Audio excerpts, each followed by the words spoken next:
अस्सलाम वालेकुम। Welcome back to my channel. आज फिर से हाजिर हैं एक इंटरेस्टिंग प्रॉब्लम के साथ। 3 under root power x under root minus 3 under root power y under root is equal to 234। इसमें फाइंड आउट कर लेते हैं x एंड y की इनकी क्या कीमत है। चलिए स्टार्ट कर लेते हैं। देखो 3 अंडर रूट, तो अंडर रूट की जगह हम लिख सकते हैं 1/2। होल पावर जो है वही x under root minus 3 under root की जगह यहाँ पर भी 1/2 and whole power y under root is equal to 234। अब हम जानते हैं एक लॉ है हमारे पास, वो ये है कि x power a whole power b is equal to x power a and b। यानी अगर किसी बेस के ऊपर दो पावर हो तो दोनों पावर प्रोडक्ट होते हैं। तो यहाँ पर 3 के ऊपर दो पावर है, 1/2 है, दूसरा x अंडर रूट है, तो ये दोनों प्रोडक्ट करके ये बन जाएगा x under root by 2 minus यहाँ पर y under root by 2 is equal to 234। अब ये पावर जो है x under root by 2 and y under root by 2 इनको लेट कर लेते हैं। ये लेट कर लेते हैं m के, और दूसरा जो है y अंडर रूट बाई 2 इनको लिख लेते हैं n के इक्वल। अब इनकी जगह लगाते हैं 3 power m minus 3 power n is equal to 234।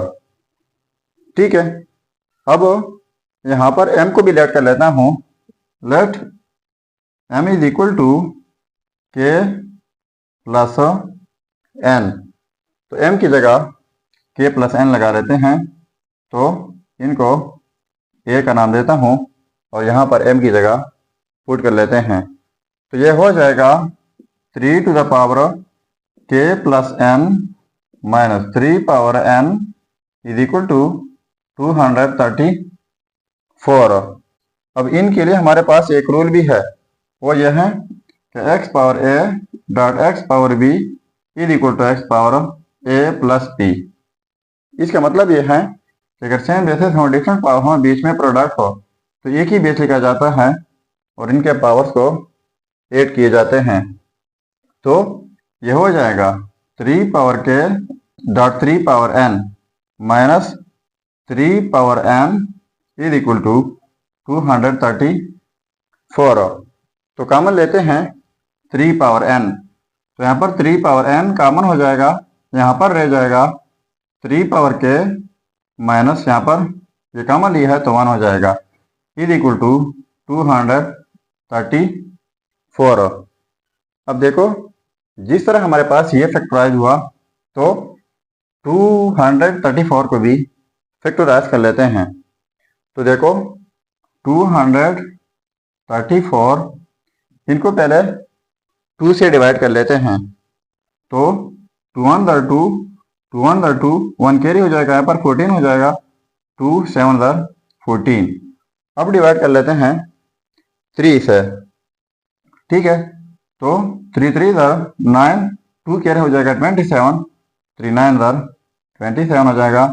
अब 3 13 39 और 13 1 13। अब ये जो है ये सारा हम लिख लेते हैं 2 क्रॉस 3 क्रॉस 3 क्रॉस 13। तो 3 क्रॉस 3 इनकी जगह लिख लेते हैं 3 पावर 2 और इन दोनों को वापस प्रोडक्ट कर लेते हैं, तो ये हो जाएगा 26। तो 234 की जगह ये लिख लेते हैं। देखो 3 power n into 3 power k minus 1 is equal to 234 की जगह 3 पावर 2 क्रॉस 26। ठीक है, अब देखो ये 8 है और ये इवन है, और यहाँ पर ये आड है, ये इवन है। तो आड को आड के साथ कंपेयर कर लेते हैं और इवन को इवन के साथ। तो आड ये है 3 power n is equal to 3 power 2, and दूसरा ये है कि 3 power k minus 1 is equal to 26। तो इनके लिए हमारे पास एक रूल है, वो ये है कि x power a is equal to x power b। इन्हीं अगर सेम बेसिस हों, डिफरेंट पावर हो, बीच में इक्वलिटी हो, तो इस सूरत में पावर्स इक्वल होते हैं। तो यहाँ पर भी सेम बेसिस हैं, पावर्स इक्वल हो जाएंगे, n इज इक्वल टू 2। तो n का रिजल्ट हमारे पास यहाँ आ गया 2। अब इनको भी सिंप्लीफाई कर लेते हैं। 3 पावर के ये 1 उस साइड पर जाकर पॉजिटिव हो जाएगा, ठीक है। तो 3 पावर के इज इक्वल टू 27। तो इनको भी इस तरह लिख लेते हैं कि 3 पावर के इज इक्वल टू 27 की जगह लिख लेते हैं 3 पावर 3। तो इस रूल के मुताबिक जब सेम बेसिस हों तो पावर इक्वल हो जाएंगे, के इज इक्वल टू 3, ठीक है। तो ये आ गया हमारे पास के का रिजल्ट। अब हम m लेट कर चुके हैं इक्वेशन ए को देके, m इज इक्वल टू के प्लस n।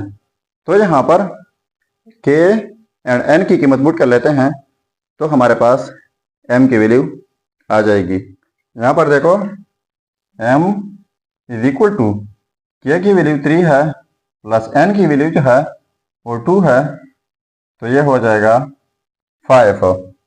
तो m जो है इनकी कीमत आ गई 5। अब यही m एंड n वो हम लेट कर चुके हैं यहाँ पर, x under root by 2 m के इक्वल हैं, y under root by 2 n के इक्वल हैं। तो यहाँ पर हमने m एंड n की कीमत लगानी है, तो हमारे पास x एंड y की कीमत आ जाएगी। चलिए अब ये भी पुट कर लेते हैं। अब देखो m की वैल्यू 5 है, n की वैल्यू 2, तो यहाँ पर पुट कर लेते हैं। तो x under root by 2 is equal to 5 and y under root by 2 is equal to 2। तो बोथ साइड मल्टीप्लाई बाई 2 कर लेते हैं। यहाँ पर मल्टीप्लाई बाई 2, यहाँ पर मल्टीप्लाई बाई 2, तो यहाँ पर भी मल्टीप्लाई बाई 2। तो ये कैंसिल आउट हो जाएंगे, यहाँ पर रह जाएगा x under root is equal to 10, ठीक है। एंड यहाँ पर भी ये कैंसिल आउट हो जाएंगे, y under root is equal to 4। तो यहाँ पर स्क्वायर लेते हैं, तो यहाँ पर भी स्क्वायर लेते हैं, और यहाँ पर भी स्क्वायर लेते हैं, तो यहाँ पर भी स्क्वायर। तो ये square under root cancel out हो जाएंगे, x इज इक्वल टू हो जाएगा 100। तो ये आ गई हमारे पास x की कीमत। अब ये square under root cancel out हो जाएंगे, y की कीमत हो जाएगी 16, ठीक है। तो हमने x एंड y की वैल्यू फाइंड आउट करनी थी, तो ये आ गई हमारे पास x की वैल्यू 100 एंड y की वैल्यू 16। सो ये हो गए हमारे रिजल्ट्स।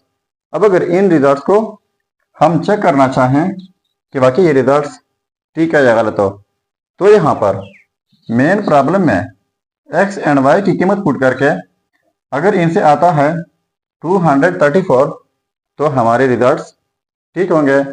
चलिए अब ये भी चेक कर लेते हैं। अब देखो x की वैल्यू 100, y की वैल्यू 16, इनको पुट कर लेते हैं।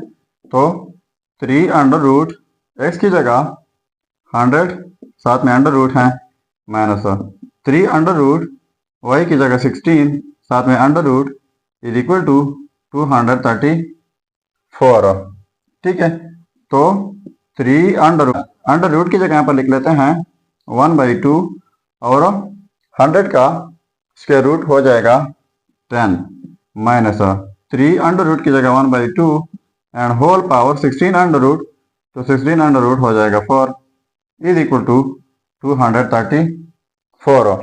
तो जिस तरह मैंने पहले एक रूल बताया कि जब किसी बेस के ऊपर 2 पावर्स हो तो दोनों पावर्स प्रोडक्ट होते हैं।